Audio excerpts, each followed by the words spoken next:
तो स्टूडेंट्स कैसे हो, और आशा करता हूँ आप अच्छे होंगे और बोर्ड परीक्षा की तैयारी पूरे जोर शोर से कर रहे होंगे। तो आज देखिए इस वीडियो में हम कक्षा 10 के लिए लेकर के आए हैं कुछ न्यूमेरिकल्स। और न्यूमेरिकल्स जो है वो बहुत ही इंपॉर्टेंट न्यूमेरिकल रहने वाले हैं। ये न्यूमेरिकल्स आपके 2024-25 में बोर्ड परीक्षा में आए हुए हैं। वही चीज़ यहाँ इस चैनल पर पढ़ाई जाएगी जो बहुत ही इंपॉर्टेंट होगी और 2026 के लिए वेरी वेरी इंपॉर्टेंट होगी। तो देखिए चैनल से कहीं जाइएगा मत प्लीज़। ये 2 क्वेश्चन जो हैं वो आज कराने सिखाएंगे आपको किस तरीके से ट्रिक के साथ कराते हैं और बोर्ड परीक्षा में हर साल ये पूछे जाते हैं। तो देखिए बिना देर करते हुए चलते हैं इन सवालों पर।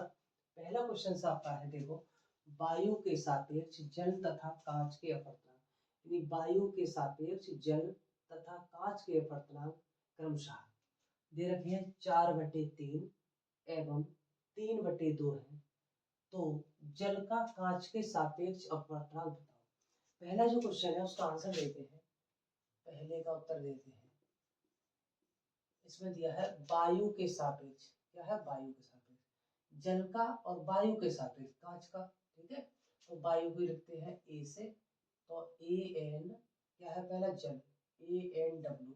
ए का मतलब होता है वायु एयर, एन का मतलब होता है अपवर्तनांक और डब्ल्यू का मतलब होता है जल। तो पहला जल दिया है, वायु के सापेक्ष जल का अपवर्तनांक कितना है, बराबर 4/3। कितना है, 4/3। और दूसरा आपको दिया है वायु के सापेक्ष कांच का अपवर्तनांक, तो वायु का होता है ए एन और कांच का मतलब होता है जी, गिलास। गिलास का मतलब कांच, बराबर कितना दिया है, 3/2 ये दिया है। और क्वेश्चन आपसे पूछा है कि जल का कांच के सापेक्ष अपवर्तनांक बताओ। तो जल का जो है वो कांच के सापेक्ष अपवर्तनांक आपको बताना है। तो ये निकलवा रहा है GN डब्ल्यू। जल का कांच के सापेक्ष अपवर्तनांक कितना होगा। देखो AN डब्ल्यू का मान 4/3 है और AN जी का मान आपका 3/2 है। और अगला जो निकलवा रहा है आपसे वो GN डब्ल्यू का मान, यानी जल के सापेक्ष कांच का अपवर्तनांक। तो यहाँ लिखेंगे, सूत्र लगाएंगे GN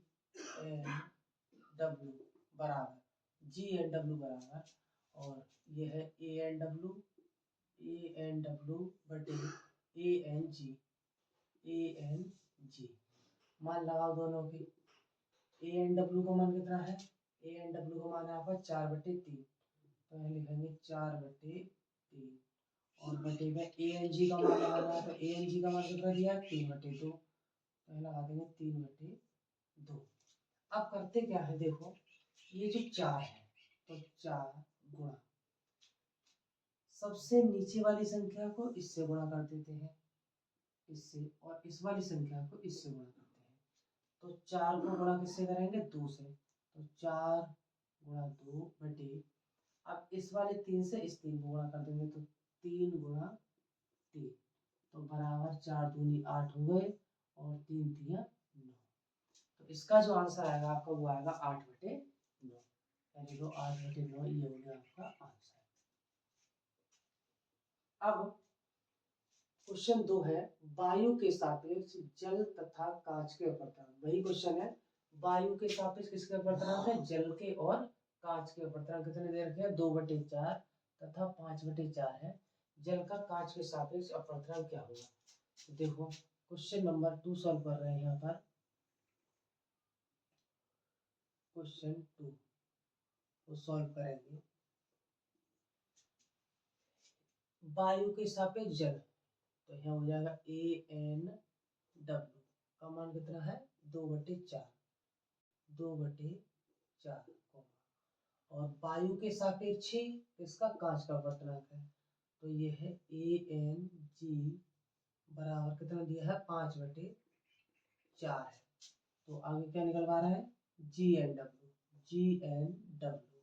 यानी जल के सापेक्ष कांच का अपवर्तनांक निकालो। उसी सूत्र से ये वाली चीज निकालनी है। सबसे पहले ले आएंगे GN डब्ल्यू बराबर ऊपर AN डब्ल्यू बटे ANG, लिख दो सूत्र, AN डब्ल्यू और बटे ANG बराबर AN डब्ल्यू जो है, AN डब्ल्यू का मान कितना है, 2/4 है। तो लगाओ 2/4 और बटे में लिख देंगे ANG का मान कितना है, 5/4। इस 4 से 2 को गुणा करेंगे और इस 5 से 4 को गुणा करेंगे। तो 2 गुणा 4 बटे 4 गुणा 5, 2 चौक 8 और 5 चौक 20। अब ये 4 से कट जाएगा, 4 दूनी 8, 4 पंजे 20, तो बराबर 2/5 आंसर। देखिए ये दोनों न्यूमेरिकल्स एक ट्रिक के साथ आपने बहुत ही इजीली कर लिए। क्या होता है, अपवर्तनांक क्या है, ए क्या है, एन क्या है, जी क्या है, डब्ल्यू क्या है, इस वीडियो में आपने सीखा। और ये दोनों ही क्वेश्चन बोर्ड परीक्षा के लिए इम्पोर्टेंट है 2026 के लिए। तो आशा करता हूँ दोनों ही क्वेश्चन आपको अच्छी तरीके से समझ में आ गए होंगे। अगर कहीं नहीं आए तो आप कमेंट करके बताइए कि सर ये हमसे समझ में नहीं आ रहा है, आप दोबारा एक्सप्लेन करते हो, तो न्यू वीडियो आपको तुरंत मिलेगी विद इन 5 या 10 minutes. Okay, thanks for watching.